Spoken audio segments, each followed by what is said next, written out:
In Lebanon, Israeli strikes today have killed at least 22 people. Bombardments are focused in the south and the east of Lebanon, but have hit areas beyond Hezbollah's traditional strongholds.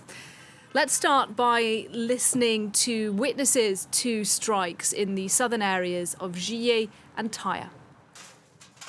This is a civilian facility specializing in fixing cars. Just that. We came at night and we saw that the facility was struck, and Israel said it's a weapons depot. That's not true.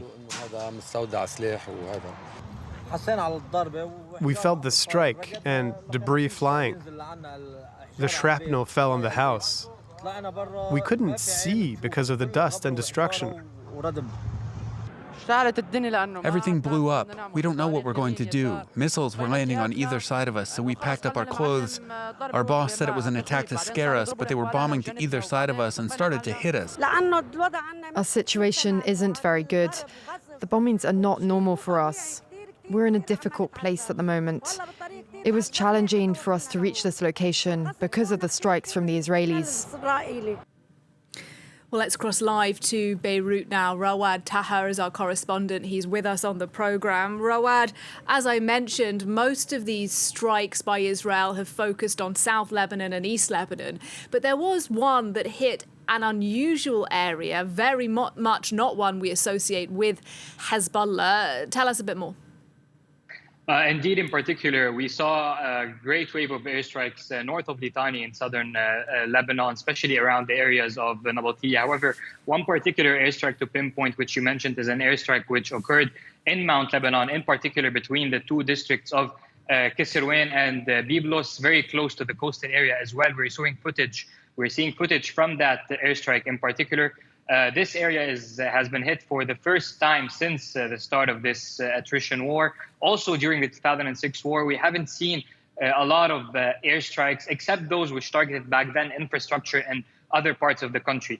Now, what is interesting is apparently that this was a unique village of its kind. It's a village situated between Kisirwain and Byblos, but yet it is a Hezbollah stronghold. So apparently Israel was trying to assassinate commander for Hezbollah. He is the head of Hezbollah's political wing when it comes to everything that is related to Mount Lebanon and northern Lebanon. That airstrike led to the death of at least 2 people from within the organization. It is unclear if the commander for Hezbollah had been assassinated or not, along with a number of other injured people and some other casualties among civilians. Rawad, let's talk about some of the political reaction to what's happening in Lebanon. The Speaker of the Lebanese Parliament, Nabil Berri, a very powerful figure in Lebanon, close to Hezbollah, has been speaking to the press about his efforts to reach out to the United States to try and curb the conflict. Tell us what he said and how significant you think it is. It is very significant for 2 factors. First, well, he's the Speaker of the Lebanese Parliament. Second, and he's Hezbollah's main ally, and he leads also half, to a certain extent, of the Shia stronghold as well. So he is a very powerful figure who can indeed sway and bridge the gap between all the different parties. We're looking at also he has very good connections with the United States. So key messages from Speaker Berri were that he is making serious efforts with the international parties, including the United States, seeking de-escalation. He also noted that this effort should be fruitful possibly within the next 24 hours, and that these 24 hours are crucial in determining how things would go. Berri also said that he has been doing intensive contacts and in full coordination with the caretaker Prime Minister Najib Mikati, who is already in New York and meeting with other world leaders, trying to secure some sort of a de-escalation.